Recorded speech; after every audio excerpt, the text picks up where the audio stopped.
Hello students. Next topic is economic institutions in India. So the first one is the simplest one, that is single proprietorship. It's a business owned and run by one person.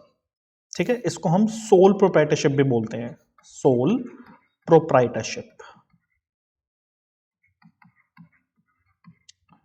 Soul का मतलब क्या होता है?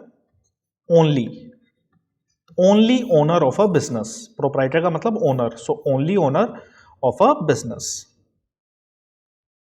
The owner is responsible for all the profits and losses. जितना भी profit होगा सारा का सारा ओनर का, जितना भी लॉस होगा वो भी सारा ओनर ही बियर करेगा. Simple to start and manage.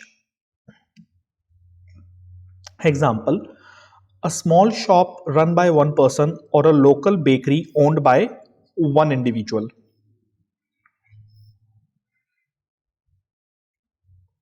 Key point: the owner has unlimited liability, meaning if the business fails they must pay off debts from their personal assets. तो ये एक इंपॉर्टेंट फीचर है. अनलिमिटेड लाइबिलिटी होती है यहाँ पे owner की.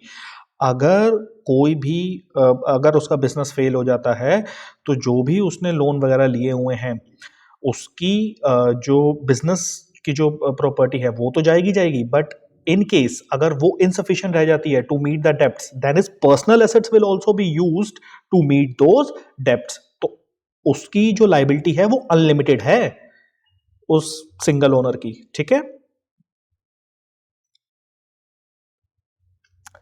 Next one we have partnership. A business owned by two or more people who share the profit, losses and responsibilities. तो यहाँ पे दो या दो से ज्यादा लोग होते हैं जो प्रॉफिट शेयर करते हैं, लॉस शेयर करते हैं और रिस्पॉन्सिबिलिटी शेयर करते हैं. They sign an agreement called a partnership deed. वो एक एग्रीमेंट साइन कर लेते हैं जिसे हम बोलते हैं पार्टनरशिप डीड.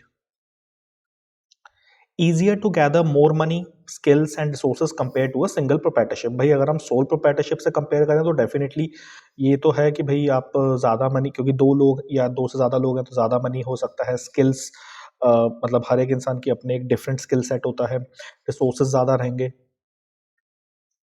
एग्जाम्पल के तौर पे a law firm owned by multiple lawyers और अ रेस्टोरेंट को owned by two friends. Key point: partners share responsibility and liability based on their agreement. If the business fail, they share the debt repayment. तो भाई अब वहां पर तो था unlimited liability, यहाँ पर भी अनलिमिटेड लाइबिलिटी ही होता है, लेकिन पॉइंट ये है कि यहाँ पर जो लाइबिलिटी है वो उस रेशियो के हिसाब से है. फॉर एग्जांपल अगर दो पार्टनर्स हैं ए और बी, अब इनका जो मतलब रेशियो है, लेट सपोज इट इज 3:7. ठीक है. तो 30% जो है वो ए बियर करेगा, 70% जो है वो बी बियर करेगा. भाई प्रॉफिट्स के अंदर भी इनका सेम रेशियो रहेगा. 30% जो है वो प्रॉफिट रहेगा ए का, 70% प्रॉफिट रहेगा बी का. ठीक है. और ऐसे ही अगर लॉस होगा तो 30% बियर करेगा ए, 70% बियर करेगा B. In short, sole proprietorship, one owner, full control, full responsibility. Partnership, two or more owners, they share their control and share their responsibility. Next one we have trust. A legal agreement where a person or a group called the trustee. ठीक है. तो ये एक legal agreement होता है, sorry एक legal arrangement है where a person और अ ग्रुप, जिसे हम ट्रस्टी कह रहे हैं, manages the property, money or assets for the benefit of others called the beneficiaries. Often created for charitable, educational or religious purposes. Example के through आपको ज्यादा अच्छे से क्लियर हो जाएगा. जैसे कि एक चैरिटेबल ट्रस्ट है, it is set up to provide free education to the poor children. Key point: trusts are built on faith and responsibility and the trustee must manage the assets honestly for the benefit of others. Next one we have cooperative society. A voluntary group of people who come together to achieve a common goal.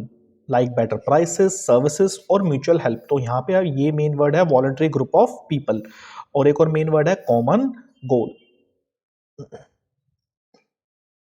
Operate on the principle of one member one vote, इसको भी ध्यान रखना, ये काफी important principle होता है cooperative society का, one member one vote, meaning every member has an equal से, हर किसी का एक इक्वल राइट है यहाँ पर, हर कोई मतलब एक इक्वालिटी है।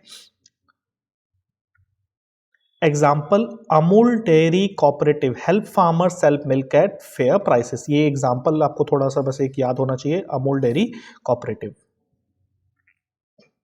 Key point, cooperative societies focus on mutual benefit rather than making huge profits। तो यहाँ पर इस चीज़ को आप ध्यान रखिएगा, जैसे अगर हम सोल प्रोप्राइटरशिप की बात करें वहाँ पे ऑब्वियसली प्रॉफिट उनका मेन मोटिव रहता है, पार्टनरशिप के अंदर भी मेन मोटिव प्रॉफिट है, लेकिन कोऑपरेटिव सोसाइटी में इनका फोकस रहता है on mutual benefit rather than making huge profits। In short, trust अगर हम बात करें, trust is managed by trustees for the benefit of others, जैसे कि चैरिटी हो गया, एजुकेशन। और कोऑपरेटिव सोसाइटी की बात अगर हम करें, it is a group of people working together for the mutual benefit, example farmers, small businesses. Next one we have multinational corporations, MNCs. देखिए जो मल्टीनेशनल कॉर्पोरेशन होती है, जो एमएनसी होती है, वो एक लार्ज कंपनी होती है जो ऑपरेट करती है मल्टीपल कंट्रीज में, but is manage from its home country. These companies set up factories, offices, and branches in different countries to produce, sell or provide services globally। I think ये word आपने पहले भी सुन रखा होगा, MNC, ठीक है। Example के थ्रू आपको और क्लियर हो जाएगा। की फीचर्स क्या होते हैं MNCs के?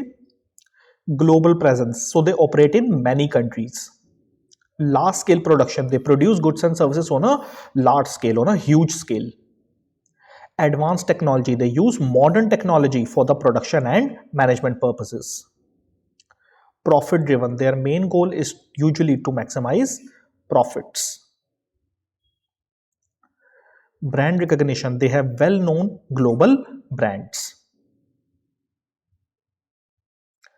examples of MNCs like Apple USA, known for its iPhones and MacBook, ठीक है। तो यूएसए क्या होगा इसकी home country. Next one we have Google, again its home country is USA, provide search engine and online services. Next you can say Coca Cola, famous for soft drinks. Toyota, इसकी home country क्या है? Japan, it is known for cars. In short, MNCs are the big companies that do business in many countries, bringing in investment, technology, and global products, but sometimes also face criticism for exploiting resources or local labor। Thank you.